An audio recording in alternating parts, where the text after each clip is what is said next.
तो हाँ, तो हमारे प्यारे विद्यार्थीगण, आज के इस वीडियो में हम आपको 9th क्लास का हिंदी का ये पद खंड का हम तीसरा चैप्टर बताने जा रहे हैं। ठीक है, पद खंड का हम पहला दूसरा बता चुके हैं और गद खंड का 12 चैप्टर का 12 का सॉल्व करके आपकी प्ले लिस्ट में ऐड है।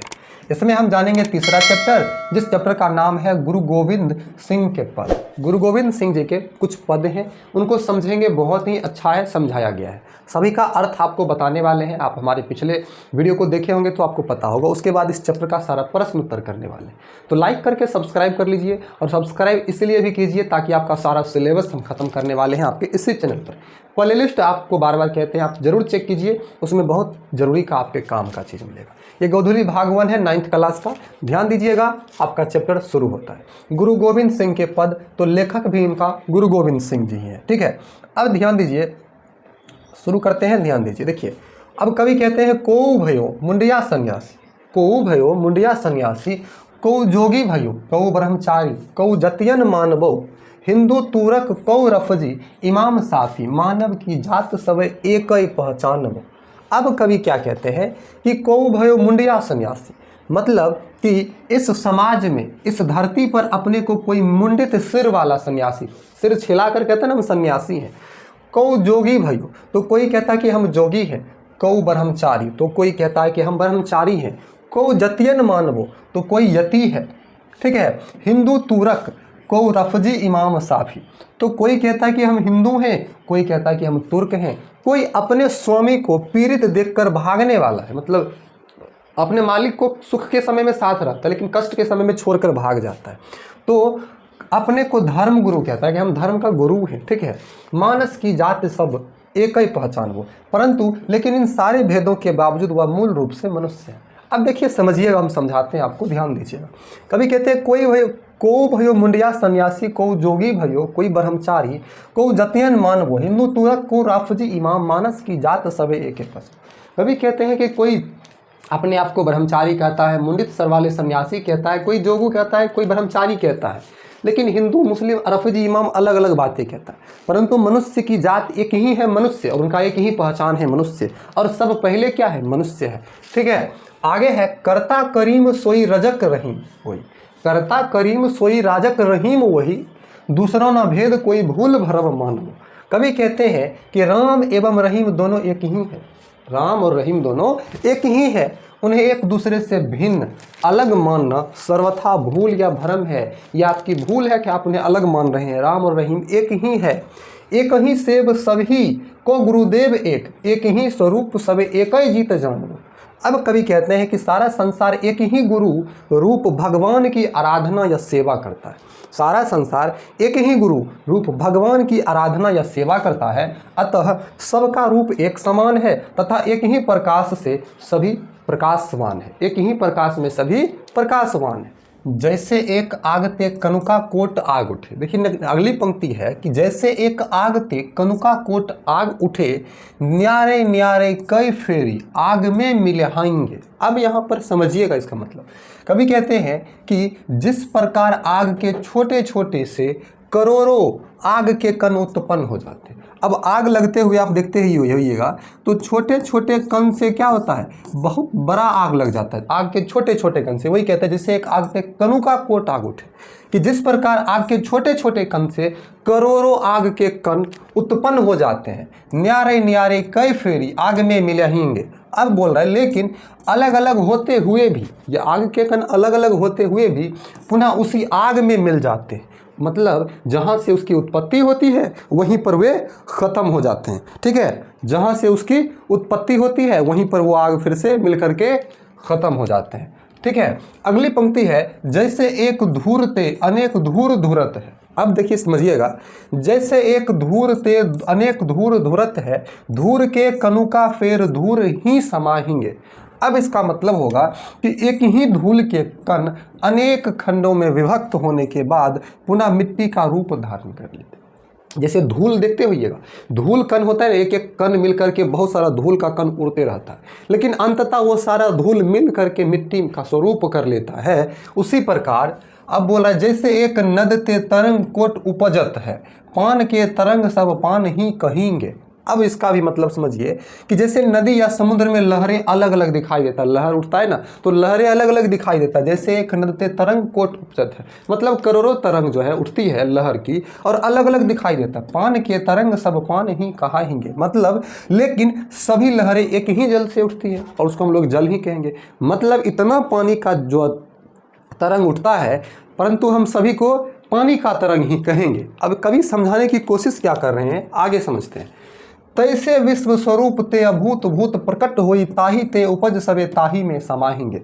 अब समझिएगा आप मतलब क्या बोल रहे हैं कि उसी प्रकार निराकार परम ब्रह्म, मतलब जिनका कोई आकार नहीं है, वो ब्रह्मा से उत्पन्न ये पंच भौतिक शरीर, जो हमारा शरीर है पंच तत्व का शरीर वाले जीव पुनः उसी परमात्मा के दिव्य प्रकाश में समाहित हो जाते हैं। जिस परमात्मा से उत्पन्न हुए उसी परमात्मा में समा जाएंगे, अर्थात हर वस्तु जहाँ से उत्पन्न होती है उसे पुनः उसी में मिलना पड़ता है। हर वस्तु जहाँ से उत्पन्न होता है उसे उसी में मिलना पड़ता है। ठीक है, आपका चैप्टर खत्म हो गया, अर्थ वहां तक था।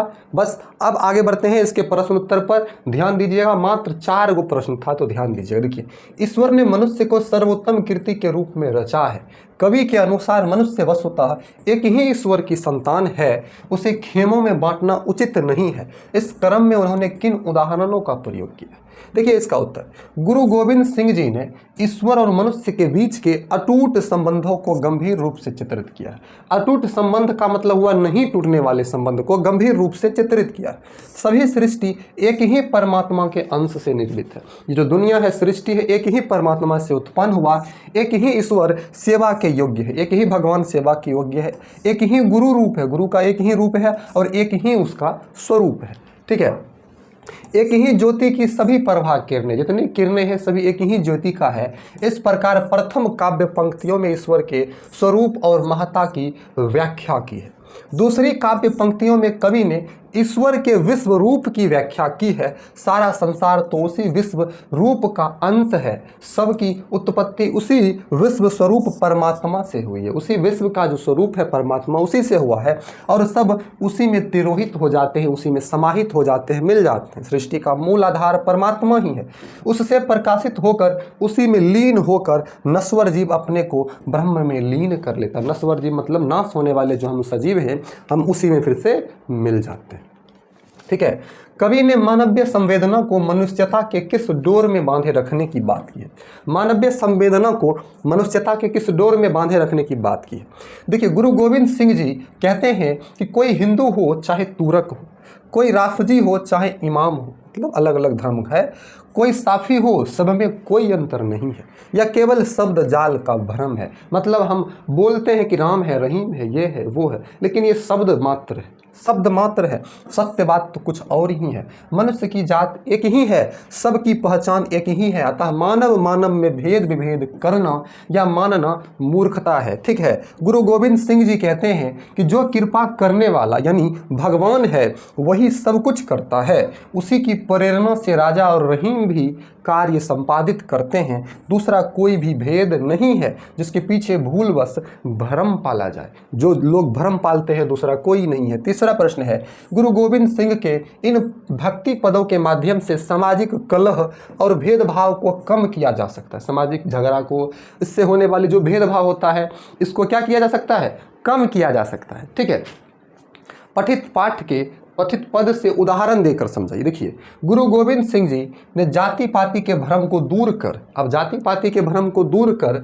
सबको संदेश दिया है कि हिंदू हो या तुर्क हो, ठीक है, राफजी हो या इमाम हो, साफी हो या अन्य, सब ईश्वर की संतान है, भगवान की संतान है। उनमें किसी भी प्रकार का भेदभाव नहीं है। यह सारा ढकोसला है, ये सारा ढकोसला दिखावटी है। सभी वर्ग या जाति या धर्म के लोग एक ही ईश्वर की संतान है, एक ही भगवान के पुत्र है।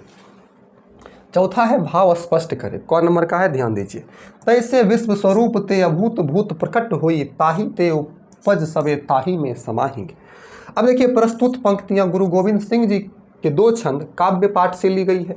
इन पंक्तियों के माध्यम से गुरु गोविंद सिंह जी ने ईश्वर के सर्वशक्तिमान स्वरूप की व्याख्या करते हुए यह संदेश दिया है कि विश्व स्वरूप यानी ईश्वर का अंश ही यह जीव है। आत्मा परमात्मा का ही अंश है, उसी से सभी सृष्टि की उत्पत्ति हुई है और पुनः उसी में इस सृष्टि का विनाश रूप प्राप्त कर उस सर्वशक्तिमान में लीन हो जाता है।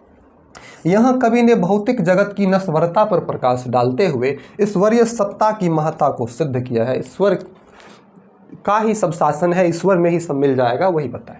लास्ट प्रश्न है, एक ही सेव सभी को गुरुदेव, एक ही स्वरूप सबय, एक ही ज्योत जानबो। अब देखिए, प्रस्तुत पंक्ति गुरु गोविंद सिंह द्वारा लिखित प्रथम छंद कविता से ली गई है। ठीक है, इतना बात तो सब में लिखना है। इन पंक्तियों में गुरुजी ने सेव, गुरुदेव, स्वरूप, ज्योत आदि शब्दों के प्रयोग द्वारा ईश्वरीय सत्ता की महानता और विराटता को दर्शाया है, विशालता को दर्शाया है। इन पंक्तियों में कवि द्वारा तमाम भेदों विभेदों के पीछे मनुष्य की अंतवर्ती एकता की प्रतिष्ठा की गई है, दिखाया गया है। समाज में ऊपरी विभेदों के भीतर आंतरिक एकता की अनुभूति तक इस पद की व्याप्ति है। कवि मानव मात्र की एकता का पक्षधर है। छंद के अंत में वह एकत्व पूर्ण आत्मबोध के कारण ईश्वर की एकता, गुरु स्वरूप और ज्योति की एकता की प्रतिष्ठा की है, इसको दिखाया है। ठीक है, आपका ये चैप्टर भी खत्म होता है। ये आपका था तीसरा चैप्टर। वीडियो को आप लाइक करके सब्सक्राइब कर लीजिए हमारे इस YouTube चैनल कमलदेव एजुकेशन को। ठीक है, और प्ले लिस्ट आप क्लिक कीजिए इस चैनल पर, ऐसे करके क्लिक कीजिए और प्ले लिस्ट पर जाइए और आपके काम का जो भी वीडियोस है आप उसको जरूर देखिए। Thanks for watching. मिलते हैं अगले वीडियो में। धन्यवाद।